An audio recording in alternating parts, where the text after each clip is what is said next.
नीचे दिया गया मुकदमा रेहान मलिक नामी एक टिकटॉकर के ऊपर दर्ज किया गया है। मामला यह है कि 3 बच्चे हैं, जिनमें से एक बच्चे का नाम चीसा बच्चा है।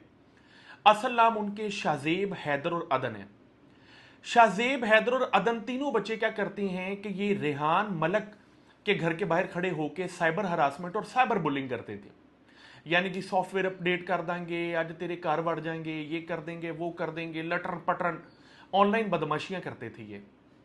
इन तीनों लड़कों को रेहान मलिक टिकटॉकर ने 13 अक्टूबर 2025 को अपने घर दावत दी। जब ये तीनों बच्चे घर जाते हैं तो रेहान मलिक अपने वालिद रफाकत और बाकी 2 और बंदों के साथ मिलकर इन बच्चों को ना सिर्फ तशद्दुद का निशाना बनाता है बल्कि इनकी टिंड भी कर देता है।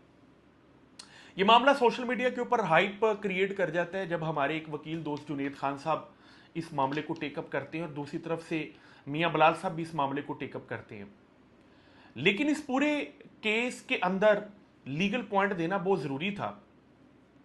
पहले नंबर पे जो मुकदमा रेहान मलिक के ऊपर दर्ज किया गया उसके अंदर जो सेक्शंस लगाई गई हैं वो प्रॉपर सेक्शंस नहीं है। सबसे पहली सेक्शन 337 वी लगाई गई है।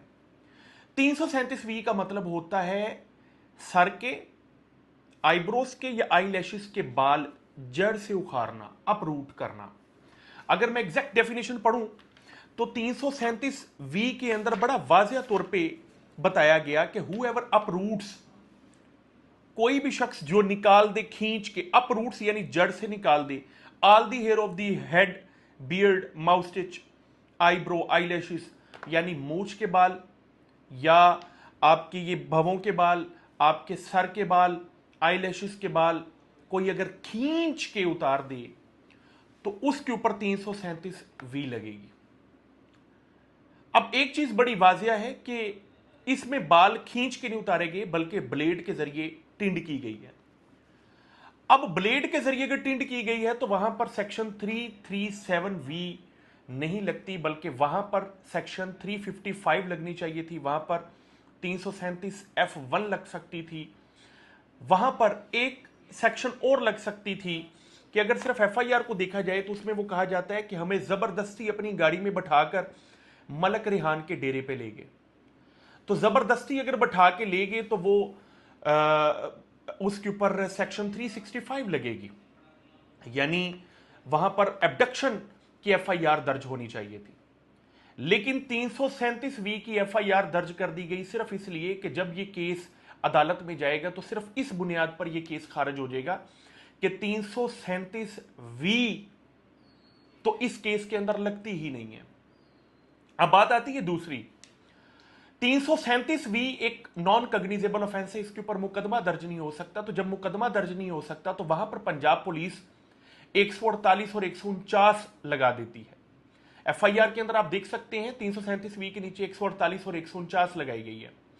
148 और 149 क्या है, मैं चाहता हूं कि तमाम व्यूअर्स को आज अपनी इस वीडियो के तवासुत से हम बता सकें कि 148 एक ऐसी सेक्शन है जिसमें बताया गया writing armed with deadly weapon, कि अगर कोई डेडली वेपन के साथ राइटिंग करता है, राइटिंग का मतलब यह होता है कि उसने अनलॉफुल असेंबली के अंदर कोई वायलेंस की है।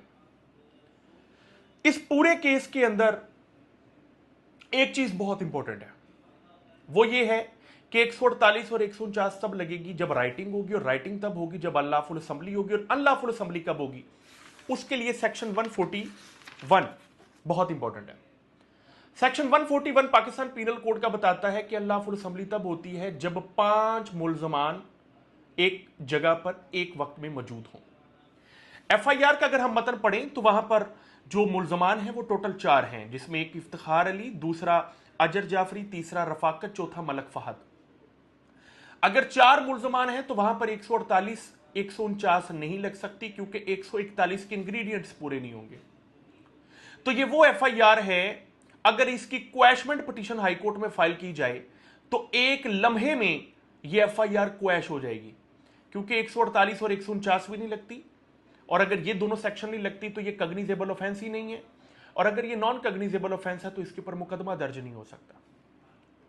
अब ये तो रहेगी FIR की स्टोरी, यानी पंजाब पुलिस ने वक्ती तौर पर शोर बर्पा करने के लिए कि जी हमने बहुत बड़ा मार्का मार दिया, हमने FIR दर्ज कर दी, तीनों बच्चों के साथ ज्यादती होगी, मुकदमा तो दर्ज हो गया, लेकिन एक ऐसा मुकदमा दर्ज किया जिसका न सर है न पांव है। अगर इसके अंदर इलीगल कन्फाइनमेंट है, बच्चों को 7 घंटे तक इलीगली कन्फाइन किया गया, तो 342 क्यों ना डाली गई? अगर उनको इलीगली अबडक्ट किया गया तो 365 क्यों ना आई? और 365 भी नहीं आ सकती। उसकी वजह यह है कि बच्चे खुद अपनी एफआईआर के अंदर शुरू में बताते हैं कि हमें दावत दी गई। तो अगर घर मिलने की दावत दी गई तो घर में जबरदस्ती ले जाने की जरूरत ही नहीं है। सवाल यह उठता है कि इन बच्चों के साथ जो ज्यादती हुई उसका तो उजाला हो गया, लेकिन ये जो बच्चे टिकटॉकर बने पड़ते थे, ये जो बदमाशियां करते फिरते थे, ये जो साइबर बुलिंग साइबर हरासमेंट करते थे, इनके ऊपर आज तक एनसीसीआईए ने क्यों मुकदमा दर्ज नहीं किया? क्या जैसे ਤੁਹਾਡੇ घर ਵੜ जाएंगे, आज ਅਸੀਂ ਤੁਹਾਡਾ सॉफ्टवेयर अपडेट कर देंगे? Why FIR was not lodged under section 24 of PIC Act 2016 with amendment of 2025 was not lodged against these 3 stupid and idiots? देखिए, हर एक्शन का एक रिएक्शन होता है। कभी भी जस्टिफाई नहीं किया जा सकता कि रेहान मलिक ने क्या किया। उसने बहुत गलत किया और उसके ऊपर वो मुकदमा होना चाहिए था जिसमें उसको सजा भी मिले। ये 337V का मुकदमा नहीं होना चाहिए, ये मुकदमा तो खारिज हो जाएगा। कोई अच्छा सा वकील करवाएगा, ये 337V 148 149 खारिज हो जाएगा हाई कोर्ट से, नहीं तो नीचे से डिस्चार्ज हो जाएगा, नहीं तो मैजिस्ट्रेट 249A में बरी कर देगा। इस मुकदमा को अगर दर्ज करना था तो राइट सेक्शंस लगा के दर्ज किया जाता। दूसरे नंबर पे क्रॉस वर्शन रिकॉर्ड किया जाए रेहान मलिक का, उनके वालिद का, कि किस तरह उनके घर के बाहर आकर वीडियोस बनाई जाती हैं साइबर बुलिंग और साइबर हरासमेंट की, ताकि इन सब को सजा हो, ताकि कोई भी ऑनलाइन बदमाशियां ना करे। उम्मीद करता हूं आपने इस वीडियो के तवज्जुह से बड़ा कानून सीखा होगा। 148 149 क्या है, 337V क्या है, साइबर बुलिंग साइबर हरासमेंट क्या है। आप इस वीडियो को शेयर कीजिए, उन लोगों तक पहुंचाइए जिनको इस कानून का नहीं पता। सलामत रहिए, अल्लाह हाफिज।